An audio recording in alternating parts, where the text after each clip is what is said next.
Every morning, obviously, we have the regulars, which is awesome. We probably have 5 or 6 different groups that come in every day. I mean, we love living here because of all the opportunities to go hiking and snowshoeing. I like the rural aspect of it. We run, between 40 and 50 cow-calf pairs. We raise some bulls, and my daughter shows 4-H. It's just a good group of people here. It's a good community. I consider neighbors a mile and a half away. It's a closeness. Even though you're spread out more, there's a lot more closeness here. I'd been on vacation. I just got back into town. My editor called me and she said, I think I need to send you up to the upper county. There's a fire going on up there. I said, yeah, I'll go check it out. And I jumped in the car and headed up that way. And as I got on to I-90 headed north, I could see the plume of smoke. And I called her immediately and I said, this is the big one. And I go outside, I'm clearing Ellensburg, and there's this huge plume of smoke. It's just unreal. It was such a hot day that instantly we knew it was going to be a scary fire because the wind was just howling. Source of the fire is about a mile upwind of us, so we knew we're going to receive some of whatever's coming. With the winds racing it up there, it just came right up over the top, went up the bank above us, and there was nothing anybody could do. There's this peak time of the year where everything is dry, it's ready to go. If you drop a match, it's going to be a fire. The fire was moving about 30 miles an hour.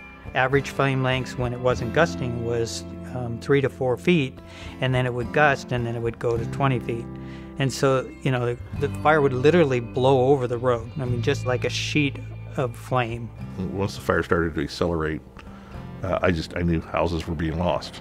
We'd see the helicopters. There were some ponds down in that area, and they were dipping water buckets, like 6 of them going back and forth all day long. It was just like a war zone in here. You had the eerie quiet from so many people being evacuated, and then you had, the war on the fire going on. I came upon this lady trying to rescue her neighbor's horses. She'd evacuated her own, and she heard that her neighbors had horses down the road, and she went in with her trailer to get them out. At that moment, it was pretty intense. I don't even know what I was thinking. The fire was so close. You could feel the heat from it. You could feel the bugs trying to outrun the fire. They were getting bombarded by them. And then you could feel the ash. And it was scary. There was kind of an emotional roller coaster because you'd see this big plume go up. It was somebody's house. And so you're sitting there and you're thinking, well, that's not quite our area, but that's got to be the trees that are out there that went up. And then you see a plume that's closer and you go, I know that's ours. And it's just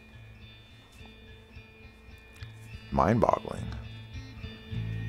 There's a lot of people that even to this day cannot talk about that fire without tears in their eyes. It was devastating. They lost their whole identity in, a minute. What surprised me most was how little time you have to prepare. In my mind, the fire was always starting somewhere further away, and you had time to get your act together. If I had a message, it would be not being naive about where you're living and the environment that you're living in.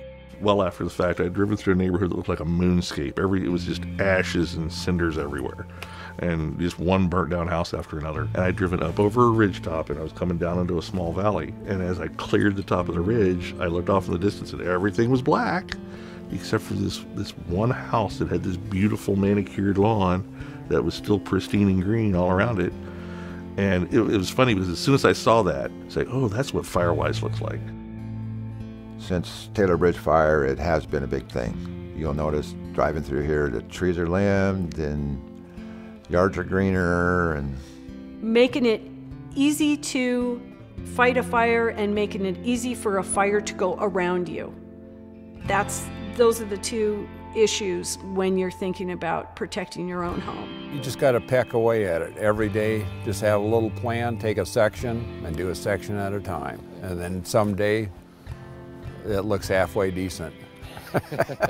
If you are taking care of your house and your property and some of the trees within 100 or 200 feet of the next home, you're making it easier for that next person to save their house and the next house down the line and the next house down the line.